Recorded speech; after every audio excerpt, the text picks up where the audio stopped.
Well, hello everybody. Good afternoon. And I'm still in the backyard. We've moved our location to my deck right outside my house. You get a view of where I spend my time when I'm at home. I often stay home and work, and it's kind of nice and peaceful back here, even with kids playing and birds chirping and sometimes lawn equipment running.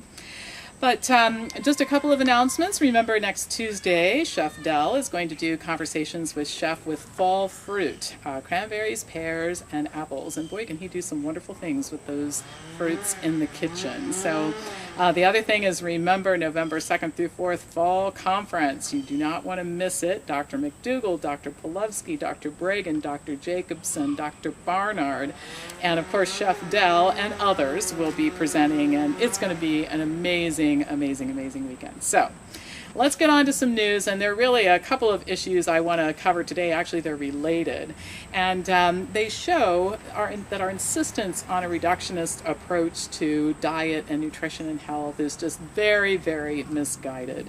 And so I want to talk about fortified foods, and I'm going to start with a little story about fortified chocolate bars. And of course, one of the reasons why food manufacturers want to fortify foods and turn them into what we call functional foods is that they can make health claims about them.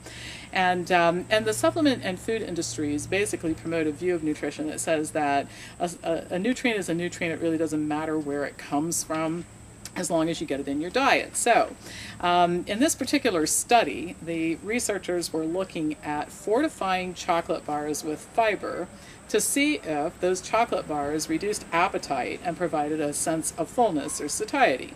So the way that the study was structured was 22 women consumed fiber-enriched chocolate bars for 5 days in a row. 4 of the bars had added fiber and the 5th didn't, and 4 different types of functional fiber were added to the bars. The women consumed 1 bar in the evening and then another one when they got up in the morning for breakfast.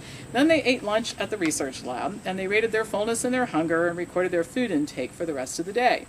And what was interesting is there was no difference in the level of satiety and no reduction in the food consumed, whether the women ate the chocolate bars fortified with fiber or they ate just the plain chocolate bar. Now you might wonder, why is this so important? Why is Dr. Pam talking about it? And here's the reason why.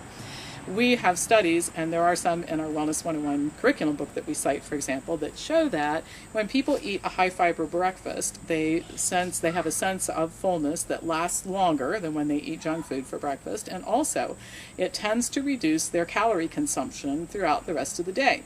So the whole point is that eating fiber in oatmeal, for example, or in Wellness Farm smoothies is a whole lot different than eating chocolate bars fortified with fiber. Now, common sense would tell you that's the case, but now we have actual research that tells you that that's the case. So the take-home point is that these fortified foods and functional foods, and the ones that are on the market making all kinds of claims about how they are good for you because they've have added calcium or added fiber, whatever, they really aren't so good for you. And the way you want to get fiber in your diet is to eat a lot of fruit, vegetables, whole grains, and legumes, all high in fiber, the type of fiber that actually makes a difference. Now, right along that line, the other story that I wanted to cover, or article, has to do with dairy foods. You guys know that one of my favorite things is to pick on the dairy industry, and I generally admire persistence in people and persistence with companies and organizations, but there are limits to my admiration, and one of them is with the dairy industry, which continues to insist that people should consume cow's milk. Of course, the government helps them in promoting that idea, even though we all know that cow's milk is not fit for human consumption. And gosh, if we ever got these people in the dairy industry to put all that energy behind plant-based nutrition, the whole country would be converted in pretty short order. But I recently reported information about the dairy industry's attempts to make lower fat and lower salt cheeses, which has been challenging since without the fat and salt, the dairy spokesperson even said they taste like erasers. Who wants to eat erasers for food, right? But the newest thing is a large consulting group to the beverage and food industry in New Zealand. It's called Zenith International. Is advising, it's in the UK, I should say, is advising the industry to produce more lactose-free dairy products based on the fact that about 75% of the people in our country, or worldwide, I should say, are lactose intolerant. Now, they see this as an opportunity. I guess I look at that statistic and I say, well, gosh, if 75% of the people in the world are lactose intolerant, maybe that's a sign that human beings should not be consuming cow's milk. But, I digress. The consulting company says this represents a great opportunity because if the dairy industry can sell products to the 75% of the world who can't tolerate dairy products as is, that sales would truly go up. A spokesperson told Food Navigator that lactose-free dairy products are real dairy foods and are essentially the same as regular dairy products. They just allow people to eat more dairy without discomfort.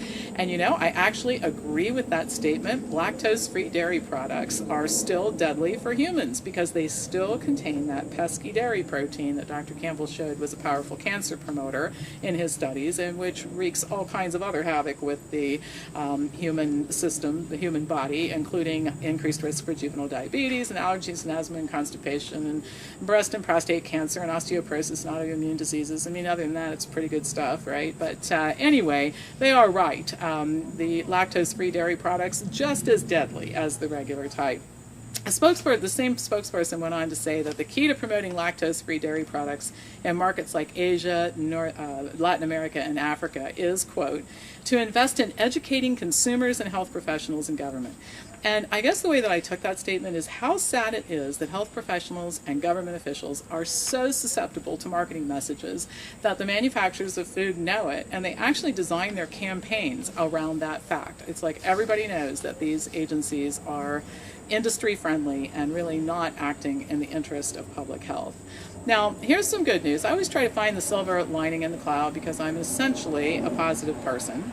According to this article, few dairy producers offer lactose-free products, and the financial investment required to produce them is a little prohibitive and could be a barrier for some. So maybe we won't see as much lactose-free dairy product on the market as this particular consulting company would like to see. But in any case, the take-home point, cow's milk is not appropriate for humans. The dairy industry actually acknowledges this when they make statements like 75% of the population on the planet can't consume lactose dairy products with lactose in them.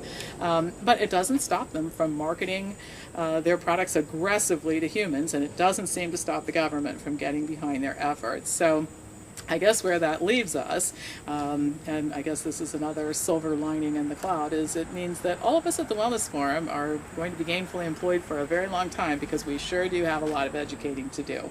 So anyway, that's all I have to say for today. Please feel free to pass this message on to anybody who you think would enjoy watching it, and have a great day.